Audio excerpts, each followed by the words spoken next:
So for today's video mga kaagri no, nari ko sa ang kulungan sa akong manok, ga-prepare ko sa ako nag-prepare ko sa mga order sa ako ang customer.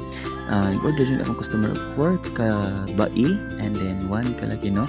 So kay gusto daw siya magbuhi. So diri mga kaagri kalingaw ako og kaning panakop sa ako ang mga native chicken chick tungod kay dal-on na nako sa ilaha or i-deliver nako. So kani siya mga kaagri is free delivery, no charge fee.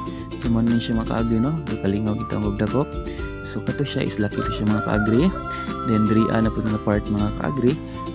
Gabisi gyapon ko og panakop tungod kay dili dayon dali madakop ang ako. Pisot kay tungod kay ang gihimo nga mga akong kulungan is dako ra kay siya ka kaagri. So kaning mga manok mga kaagri is piso lang ni sa ko ang mga mother chicken no. Nga ako ang gibuhi. So karon naka-income na yung mga kaagri kay nanay mo order sa kuha sa kuan para malang iyang buhion or ilang ihawon. So mo ni mga kaagri iyang may akong nadagop mga kaagri ang mga native chicken. So karon ako na din siyang gihiktan mga kaagri, ako na din siyang gidala dito sa tubangan sa balay tungod kay mag-prepare na pud ko or mag-ilis na pud ko para i-deliver na ako no.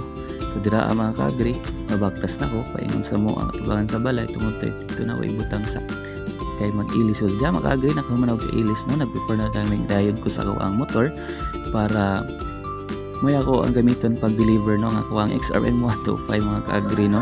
So mga ginato na to motor mga kaagri tungod kay wala kita kwarta gid kayo ipalit og mga nindot nga motor mga kaagri. But salamat gyapon ko mga kaagri tungod kay kani siya nga motor is mo gid ako ang ginagamit or daily use. So kani siya mga kaagri ato nang gikarga sa akong motor nga ako ang gi-prepare nga native chicken nga i-deliver na sa to ang customer. So karon larga na ta mga kaagri ug ato na siyang i-deliver mga kaagri.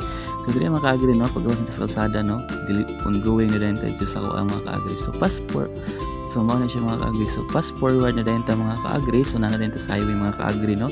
Then diri adabit nga part mga kaagri. So dali-dali gid ta taon mga kaagri tungod kay mula kaway ang ato ang customer basing dili na to maabtan dito sa ato ang sa iyahang balay. So mao nang so diri mga kaagri pagwapo tawan gwapo gid kayo mga kaagri. so lipay ko di mga kaagri tungod kay nay nagpalit sa ako first time gini siya nahitabo mga kaagri na nagpalit sa ako kay mao pagid niya ang available nga native chicken sa ako mga. So fast forward ta mga kaagri no, dira agad drive pa ta. So paingon sa ato ang orderan. So karon na naday ko sa ako sa ako ang deliveran mga kaagri no. So diri mao ni ila